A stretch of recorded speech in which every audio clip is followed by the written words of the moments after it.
Hello everybody, my name is Chris. I'm going to be teaching you how to make sauerkraut today. Simple sauerkraut, just cabbage. It tastes better if you add caraway seeds and garlic and carrots and everything else, but there's lots of videos about that, and maybe that's a video for another day. Today it's just the absolute basics of how to ferment cabbage. So if you have a garden and you have 100 heads of cabbage, or if you went to the store and you got one, or you were going to make something out of cabbage and you only had half a head left and you didn't want to waste it, you can ferment it. I'm from Year of Plenty. Year of Plenty is the brand of mason jar fermenting equipment. We have mason fermenting lids, cabbage tamper, fermentation weights, a couple varieties of each, and I'm looking forward to showing you how to use them as well as showing you how to make sauerkraut. Sauerkraut is healthy. It's a good way to preserve food. Fermenting, you can ferment almost anything, carrots, peppers, relish, beets, kvass, all sorts of tasty things. It's healthy, it's good for your gut health, it's full of probiotics. It is the only way to preserve food that actually adds nutritional value to your food. So canning, freezing, dehydrating, all of these processes are fine and good, but they do suck a little bit of the nutrients out. Fermenting actually adds nutritional value. It's also completely 100% off the grid. You don't need electricity. You don't need to cool anything, heat anything. It can take place in any temperature, in any environment almost.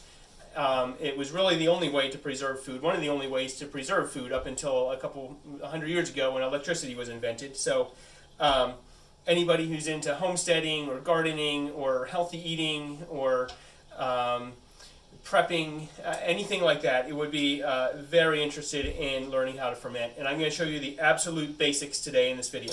So you grab a head of lettuce and you start cutting. I usually cut off this base part here, and you can see there's a little core in here that's hard. That part doesn't ferment as well, and most people kind of cut that out.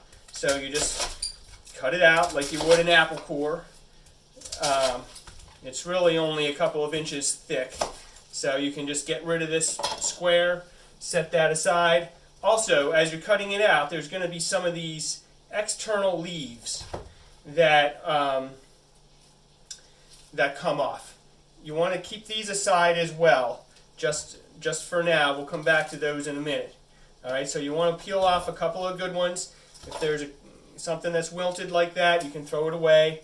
It's always best to use fresh cabbage. I got this from the store because it's February in Pennsylvania and we don't have any fresh cabbage, but it's as fresh as it can come. So you cut it as thinly as possible.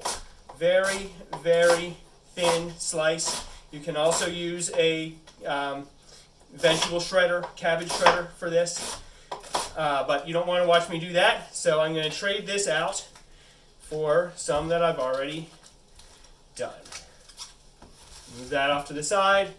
And I have a bowl of finely shredded cabbage, which I will put in a glass jar, a glass bowl, so you can see it better. So here we go.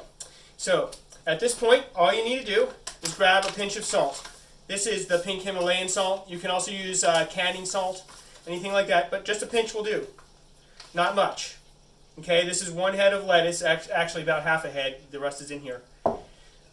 So just a pinch, at least to start. Move it away a little bit. Add another pinch. You really don't need much salt. It's really more important. This part is really the most important part. It's the squeezing and the pressing. This is when you want to treat this cabbage like it's your worst enemy. Have no mercy on it, all right?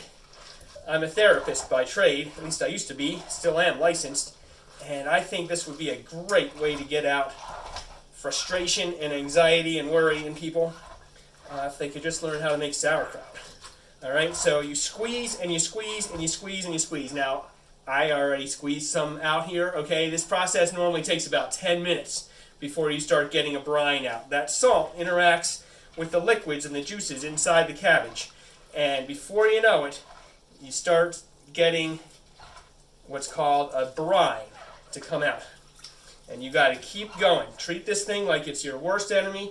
You can grab one of our cabbage tampers here and just pound it. Just I don't want to break the glass, but I wouldn't use a glass bowl for this normally. But just have no mercy on it. Do that for about 10 minutes, and if you really do it and use your elbow grease, you're going to get a lot of brine out of it here. Let's add some more here. Okay. This doesn't have much brine in it yet because I haven't been squeezing it as much. But you can see what happened with just a couple pinches of salt. I'm going to add another pinch here.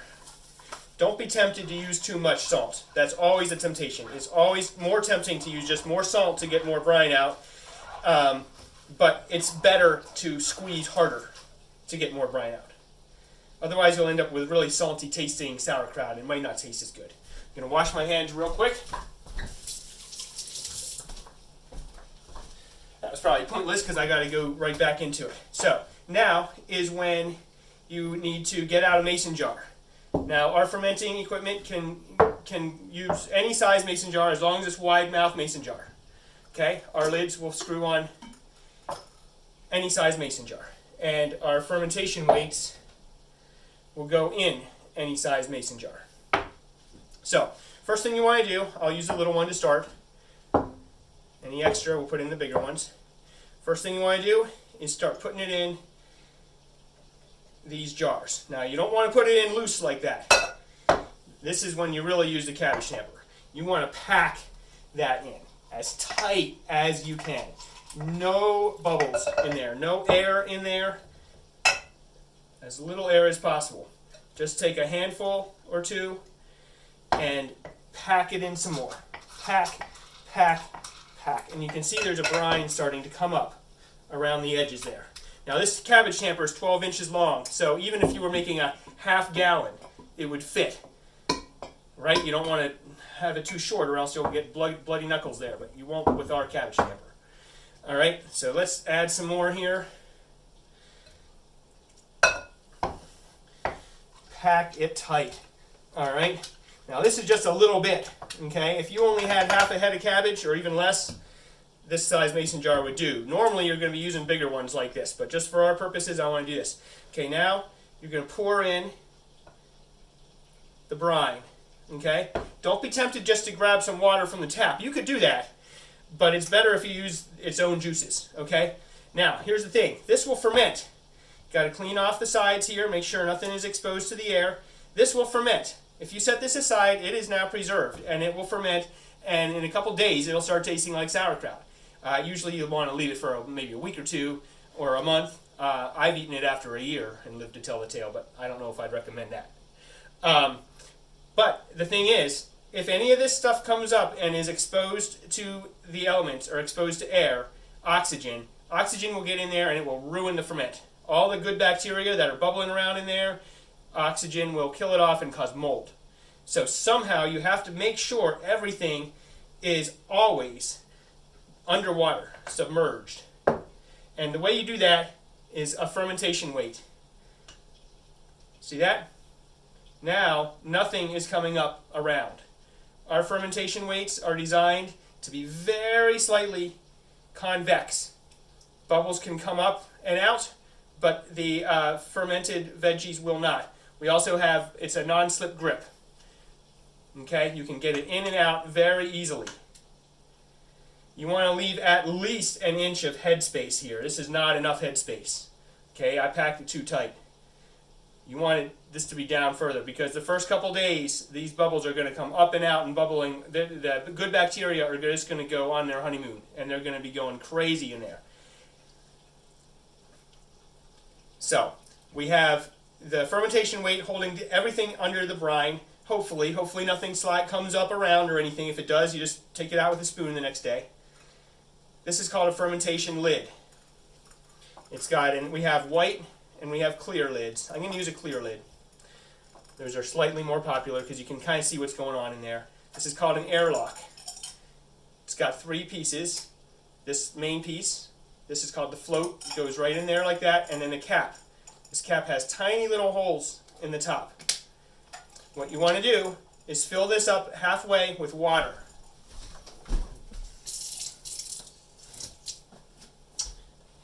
Okay, it's filled up halfway with water. You don't want to cover the float with water. You don't want it to be too low, but halfway, give or take.